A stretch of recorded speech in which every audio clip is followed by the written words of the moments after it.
글로벌 이슈 플러스 들어왔습니다. 뭐 치열한 관세 전쟁 그리고 빅테크 실적 발표 여러 가지 이슈들을 좀 앞두고 있는 상황에서 가상화폐 시장은 어떤 움직임 보이고 있는지 블록체인 전략연구소 배운철 소장과 얘기 나눠보도록 하겠습니다. 안녕하십니까?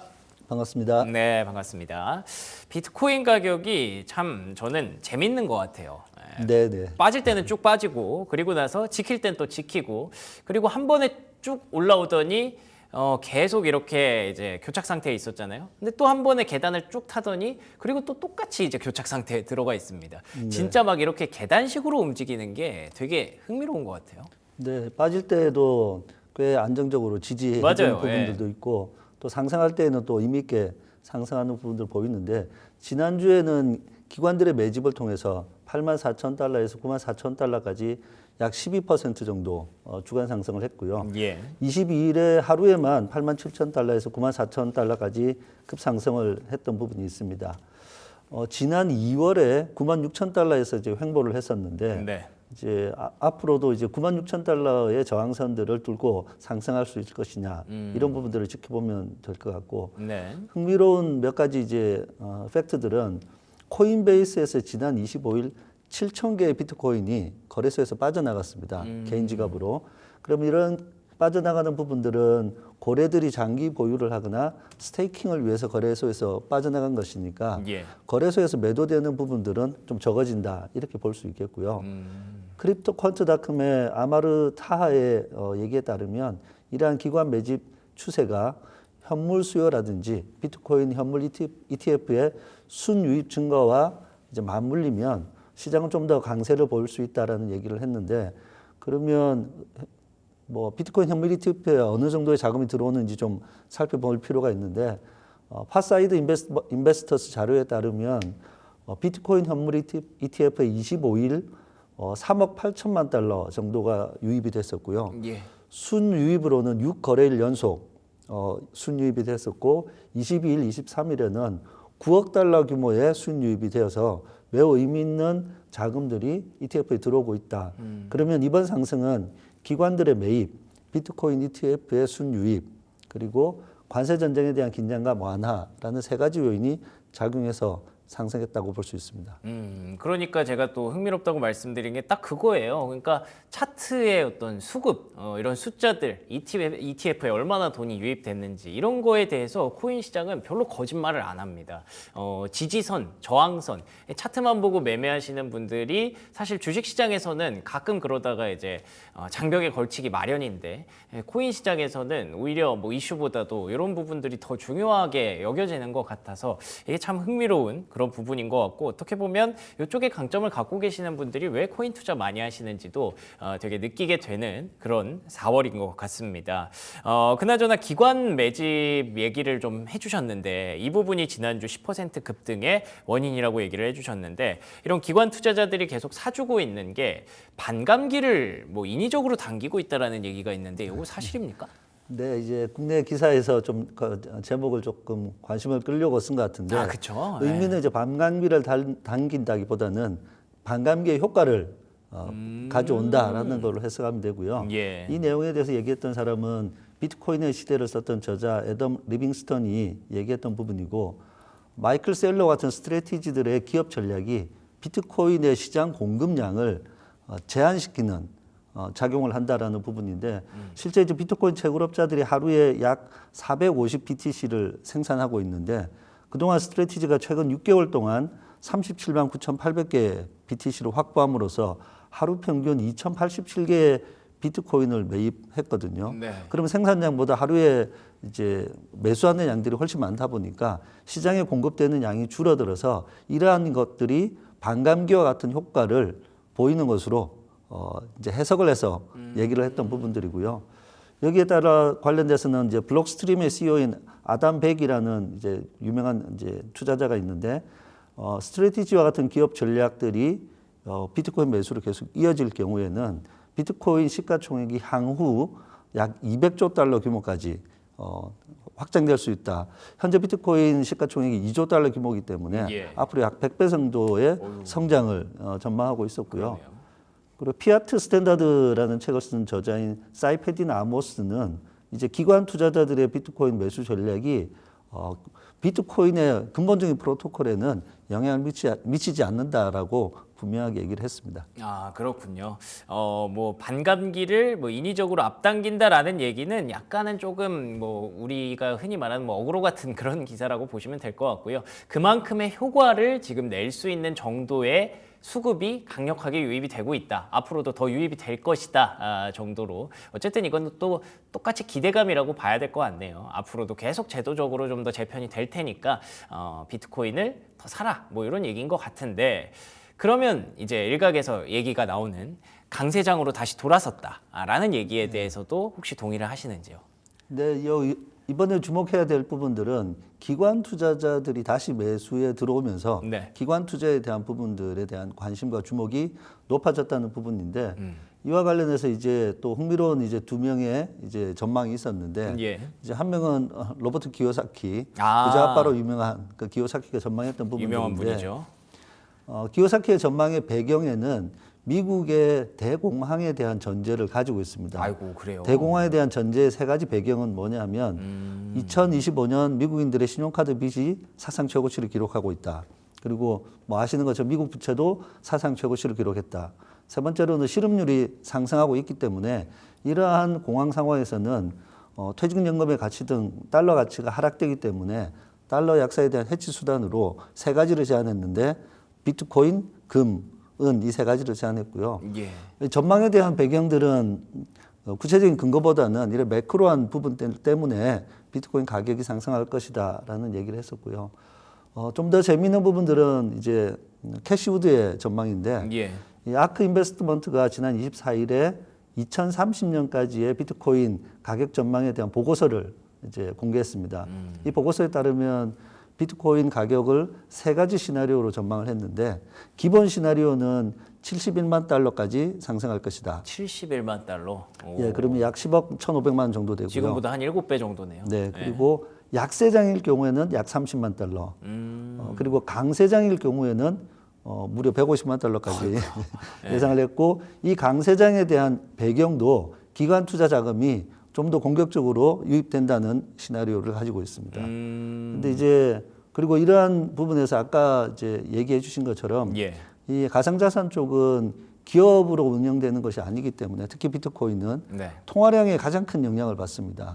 그럼 이 통화량과 관련해서는 세 가지 주요한 자금 흐름이 있는데, 첫 번째가 비트코인 현물 ETF에 투자하는 기관 자금, 두 번째는 실물 금을 대체하는 효과의 자금, 그리고 신흥국에서 자국의 인플레이션을 방어하기 위해서 투자하는 자금, 이 세 가지 주요 자금에 대한 얘기를 했었고, 근데 이제 뭐 이렇게 긍정적인 부분도 있지만, 예. 결국 아크 인베스트먼트는 21 쉐어스라고 하는 기관과 공동으로 ARKB라고 하는 비트코인 현물 ETF를 운영하고 있거든요. 그러니까 결국 얘기는 걸러서 들어야겠네요. 네, 그래서 상당 부분은 조금 걸러서 들을 부분도 있는데, 이런 전체적인 구조와 시나리오의 요소들은 예. 참고할 만합니다. 그쵸. 이게 사실 우리가 숫자를 많이 볼 수밖에 없어요. 왜냐하면 이제 기사를 다 읽는 게 얼마나 피곤합니까. 그래서 이제 제목에서 보고 그 이렇게 좀 매력적인 숫자들 그리고 매력적인 단어들에 현혹이 될 수밖에 없는데, 사실 우리가 읽어야 되는 건 그 배경인 거죠. 왜 그 숫자가 나왔는지에 대해서 배경들을 충분히 들어보다 보면 이게 합리적인지 아닌지 판단이 되거든요. 그 부분을 우리가 하기가 쉽지 않죠. 요즘 같은 세상에선. 그렇지만 또 소장님께서도 말씀해 주신 부분이 그 얘기였던 것 같고요. 너무 이 10억 원 간다, 뭐 3억 원 간다 이런 게 중요한 게 아니라 그 안에 기관 투자자들의 자금이 계속 유입될 가능성이 높다라는 부분, 혹은 부자아빠 기요사키는 미국의 대공황이 오면 코인이 또 대체 자산으로서 조금 더 주목을 받을 것이다 라고 얘기했던 부분, 이런 부분들을 여러분의 생각과 이렇게 연결지어서 어떤 부분이 합리적인 판단인지를 생각해 보실 필요가 있을 것 같습니다. 자, 그리고 비트코인 투자자분들이 가장 좀 기대하시는 인물 중에 하나가 도널드 트럼프뿐만 아니라 폴 앵킨스라는 사람이잖아요. 점점 움직임을 좀 보여주기 시작했더라고요. 구체적인 움직임을 보여주기 시작했는데, 우리가 어떤 부분들을 좀 체크해 봐야 될까요? 네, 트럼프 당선인 시절인 작년 12월 이제 SEC의 위원장으로서 폴 앵킨스를 지명을 했었고요. 예, 그랬죠. 그리고 지난 21일 이제 드디어 이제 미 상원 의원의 투표를 통해서 제34대 SEC 위원장으로 공식 취임했습니다.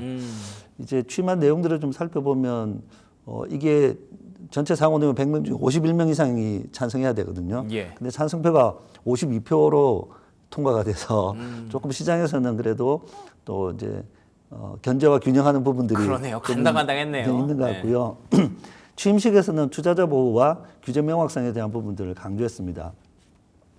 취임 이후에 25일에는 첫 가상자산 이제 원탁 회의를 열었는데 이 가상화폐를 이용하는 시장 참여자들은 명확한 규제 지침을 받을 자격이 있다라고 얘기를 했고 기존의 이제 대립적인 규제 접근 방식에서 협력 중심의 새로운 규제 방향으로 나아가겠다라는 방향성을 언급했습니다. 예. 이 부분은 이제 전임 위원장이었던 게리 겐슬러가 암호화폐 시장에 다소 회의적이고 보수적인 입장을 가지고 있었다라고 하면 그렇죠. 애킨스 위원장은 2000년부터 2008년까지 SEC 위원을 할 때에도 친암호화폐 입장을 가지고 있었거든요.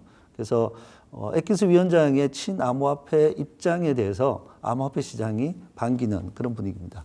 그렇군요.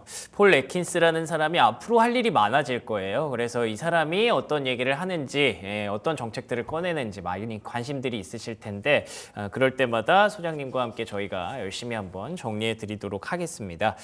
그리고 또 이 외에 좀 호재성으로 들려지는 얘기 중에 하나가 노르웨이 국부펀드 하면은 또 주식시장의 또 큰 손 아닙니까? 예. 가장 큰 손이죠. 그렇죠. 네. 예. 근데 이쪽에서 비트코인을 계속 투자를 확대한다라는 얘기가 나오고 있다는데 이거는 또 진위 여부가 어떻게 되나요? 네, 제 관련된 기사를 한번 살펴보니까 네. 노르웨이 국부펀드는 이제 정부연금 펀드 글로벌이라고 하는 CPFG라는 펀드를 운영하면서 예. 펀드 규모가 1조 7,400억 규모로 세계 최대의 국부펀드입니다. 그렇죠. 예. 그런데 이 국부펀드가 2025년 1분기에 이제 현황을 보니까 약 400억 달러의 손실을 발생시킨 거예요. 그래요? 네, 많이 그러다 잃었네. 보니까 예. 이 400억 달러의 손실에 대한 부분들을 여러 가지 각도로 이제 보면서 메꿔야죠 다시. 한 시나리오가 예. 거기서 비트코인을 조금 담고 있었으면 훨씬 수익률이 좋았을 텐데 라는 것으로 이제 얘기가 시작됐었고요. 그래서 살펴보니까 작년 말 기준으로 노르웨이 국부펀드는 주식 투자를 통해서 3,821개의 BTC를 간접적으로 보유하고 있습니다. 간접적으로. 네, 어떤 방식이냐고 하면 예. 비트코인을 보유하고 있는 기업들에 대한 투자를 통해서 하고 있는 부분들인데 그래서 노르웨이 국부펀드가 비트코인 현물 ETF에 만약에 자금이 조금이라도 들어온다라고 하면 예. 비트코인 가격 상승에 큰 호재가 될 것이라고 그렇겠죠. 보이는데 이제 국부펀드는 지금까지 직접 비트코인 현물 ETF에 투자하지 않았었고요.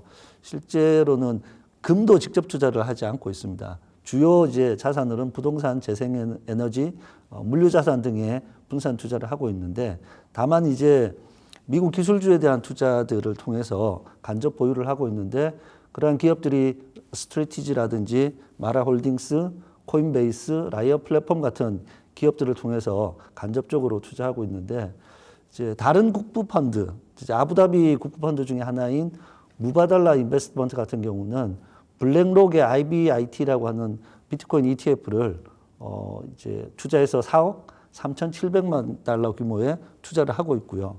그리고 미국 위스콘신 투자위원회 같은 경우는 3억 2,100만 달러 규모의 비트코인 현물 ETF에 투자를 하고 있기 때문에 이제 이러한 부분들이 반영된다라고 하면 현금 수급이 되고 이제 비트코인 가격 상승에 도움이 될 것이다라는 전망이고 여기에서는 그렇게 되면 국부펀드 문제가 아니라 네.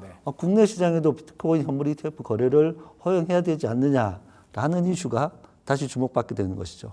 그렇겠네요. 이와 관련해서 또 이제 또 대선 정국이다 보니까 네네. 국내에서 비트코인에 대해서 좀 정책들이 좀 활발하게 나오지 않을까 기대하시는 분들이 있을 텐데 어떻게 보세요? 지금 뭐 대선 정국에서 가장 중요한 정책 중에 하나가 저는 가상자산 관련되는 공약이라고 보고 있는데 예. 민주당과 국민의힘이 조만간 가상자산 2단계 입법안을 공개할 것으로 보이는데 현재 가상자산 투자를 하고 계시는 분들의 규모가 기사상으로는 중복이 있지만 1,600만 명 규모라고 지금 하고 있거든요. 예. 민주당에서는 이제 민병덕 의원이 24일 날 국회에서 토론회를 열고 디지털 자산 기본법 1호 법안을 초안을 공개를 했습니다. 이 초안에서 디지털 자산을 분산 원장에서 디지털 형태로 표시되는 경제적 가치를 가진 자산으로 거래 또는 이전될 수 있다라는 정의를 했는데 이 정의가 작년에 이제 가상자산 이용자 보호법이라고 하는 1단계 법안에서 이 가상자산을 전자적으로 거래되고 이전될 수 있는 전자적 증표라는 그 정의에서 좀 더 확장한 정의로 볼 수 있고요. 예. 디지털 자산을 우리가 아는 스테이블 코인과 일반 디지털 자산이라는 두 가지 유형으로 분류하고 스테이블 코인은 금융위원회 인가를 받아서 발행하도록 하는 내용을 담고 있습니다. 매우 여러 가지 구체적이고 확장되어 있는 부분이고 국민의힘에서는 어제 디지털 자산 7대 추진 과제 공약을 발표했는데 여기에 제가 여러 번 얘기했던 1거래소 1은행 체제를 폐기하겠다. 가상자산 현물 ETF 연내 허용하겠다. 그리고 토큰증권 법제화 진행하겠다. 스테이블 코인 규율 규제를 도입하겠다라는 것을 포함한 7가지 법안을 공약을 발표했고요. 이제 대선 전국에서는 투자자 보호와 산업 활성화를 위해 현실성 있는 공약을 제시할 경우에는 특히 가상자산 투자를 하고 있는 투자자들의 마음을 움직이는 데는 큰 영향을 미칠 것으로 보입니다. 좋습니다. 이런 좀 더 구체적인 내용들이 확인이 됐으면 좋겠네요. 앞으로 대선 전국이 가상화폐 시장에는 호재가 될 수 있지 않을까 일단 기대를 많이 해보도록 하겠습니다. 자, 그러면 지금 시점에서 또 고민이 시작되는 그런 가격대잖아요. 비트코인이 이제 10만 달러를 앞두고 또 이렇게 또 횡보하다 보니까 이럴 때 가져가야 되는 전략 간단하게 정리해보고 마무리하겠습니다. 네. 뭐 지금을 약간 상승장으로 본다라고 하면 매수는 빠르게, 매도는 이익 실현을 위한 매도는 조금 천천히 가져가 볼 수 있겠습니다. 비트코인 투자와 관련해서는 제가 그동안 내러티브, 모멘텀, 추세 추종이라는 3가지 키워드를 말씀드렸는데 비트코인의 디지털 금이라고 하는 내러티브는 계속해서 강화되고 있고요. 답답하던 박스권을 벗어나서 9만 5천 달러까지 반등을 했고 121 이평선을 상향 돌파한 모멘텀이 있습니다. 예. 그리고 기관 매수와 현물 ETF의 순유입에 추세를 보이고 있기 때문에 매수하실 분들은 장기 분할 매수 전략으로 들어오시고 매도를 하실 분들은 현재 수익률을 고려해서 단기 수익을 실현한 후에 다음번 조정이 들어오면 또 그 자금으로 재매수하시는 부분들을 고려할 수 있겠고 마지막으로는 아까 그 아크 인베스트먼트 보고서에 6가지 상승 요인에 대한 부분들을 얘기한 게 있는데 첫 번째가 주로 현물 ETF로 통한 기관 투자, 디지털 금, 신흥자산의 안전자산, 국가 보유고, 기업 보유고, 비트코인 온체인 금융 서비스라고 하는 이 6가지 요소들이 비트코인 가격 상승을 이끌 수 있다는 내용이 있기 때문에 함께 참고하시면 좋을 것 같습니다. 좋습니다. 뭐 내러티브나 수급이나 추세 측면에서 봐도 매수는 빠르게 가져가되 이익 실현은 굳이 서두를 필요가 없는 그런 구간으로 보여집니다. 이런 긍정적인 소식들이 앞으로도 계속 들려오기를 기대하면서 오늘 시간 마무리하도록 하겠습니다. 지금까지 배훈철 소장과 얘기 나눠봤습니다. 오늘도 좋은 말씀 고맙습니다. 고맙습니다.